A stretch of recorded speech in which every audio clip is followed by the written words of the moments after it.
বুনিয়াল ইসলামু আলা খামসিন শাহাদাতি আল্লাহ ইলাহা ইল্লাল্লাহু ওয়া আন্না মুহাম্মাদান আবদুহু ওয়া রাসূলুহু ওয়া ইকামিস সালাতি ওয়া ইতাইজ যাকাতি ওয়াল হজ্জি ওয়া সাওমি রমাজান। ইসলাম উপস্থাপনা হয়েছে পাঁচটি ভিত্তির উপরে। যেমন দেখুন, আল্লাহ তাআলা এক, তিনি ছাড়া কোনো মাবুদ নাই, এটা দিলের মধ্যে বিশ্বাস স্থাপন করা এবং হজরত মুহাম্মদ মুস্তাফা সাল্লাল্লাহু আলাইহি ওয়াসাল্লাম মানুষের কল্যাণের জন্য আল্লাহ তাআলা এই পৃথিবীতে গৃহীত করেছেন, তার উপরে পূর্ণ ঈমান রাখা যেমন ইবাদত, ঠিক তেমনি নামাজ পড়াও ইবাদত, যাকাত দেওয়াও ইবাদত, হজ করাও ইবাদত এবং রমজান মাসে রোজা রাখাও ইবাদত।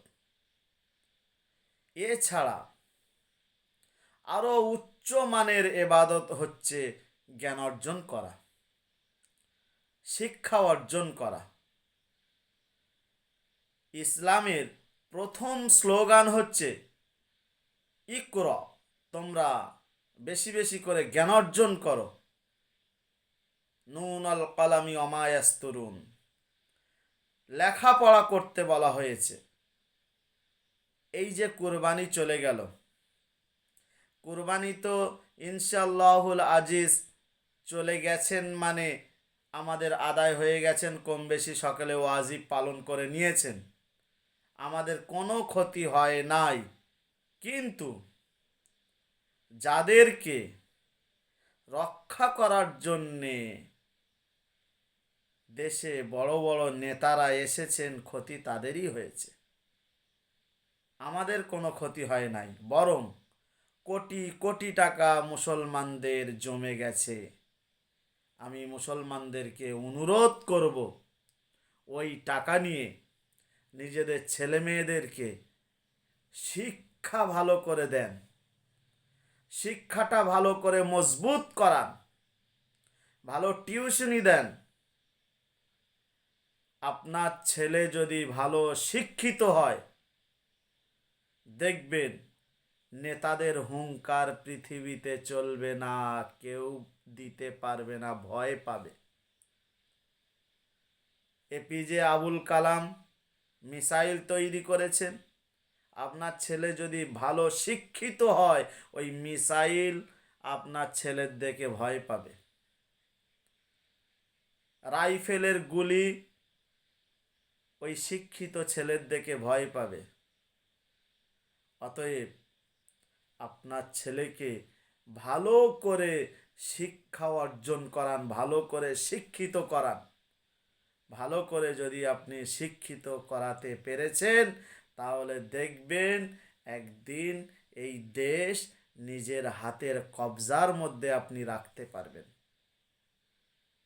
আল্লাহ তাআলা বলেছেন, কুল, হে নবী বলে দেন, হাল ইয়াস্তাবিল্লাযীনা ওয়াল্লাযীনা লা ইয়ালামুন, কুল হাল ইয়াস্তাবিল্লাযীনা লা ইয়ালামুনা ওয়াল্লাযীনা লা ইয়ালামুন। শিক্ষিত মানুষ এবং অশিক্ষিত মানুষ দুটো এক নয়। অতএব বিশ্বনবী মুহাম্মদুর রাসূলুল্লাহ সাল্লাল্লাহু আলাইহি ওয়াসাল্লাম বলেছেন, হে মুসলমান, একটা সময় এমন আসবে, সেই সময় আপনাদের উপরে রাজত্ব করবে অশিক্ষিত নেতারা। কি করবেন সেই সময়? বেশি বেশি করে শিক্ষাকে আঁকড়ে ধরবেন, মজবুতভাবে শিক্ষাকে আঁকড়ে ধরতে হবে।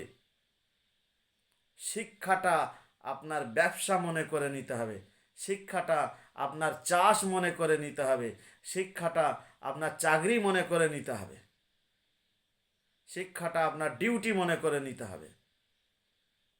মজবুতভাবে যদি আপনি শিক্ষা করাতে পেরেছেন আপনার সন্তানকে, মুসলমান, আপনি জয়ী হবেন।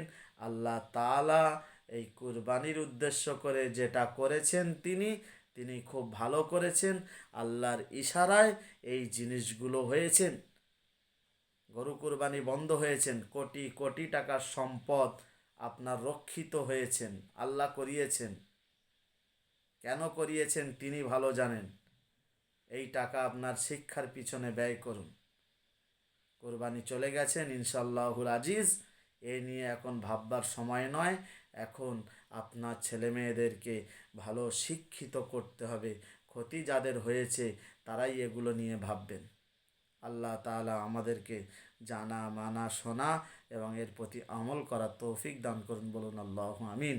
আমার জন্য দোয়া করবেন, আমরাও আপনাদের জন্য দোয়া করব। যেহেতু ওলামায়ে দেওবন্দরা ইনশাআল্লাহুল আজিজ আপনাদের পাশে সব সময় থাকবেন, আছেন এবং ভবিষ্যতেও থাকবেন। আপনারা ওলামায়ে দেওবন্দের জন্য দোয়া করবেন, নিশ্চয়ই ওলামায়ে দেওবন্দরা আপনাদের জন্য দোয়া করবে। ওয়া আখির দাওয়ানা আলহামদুলিল্লাহি রাব্বিল আলামিন।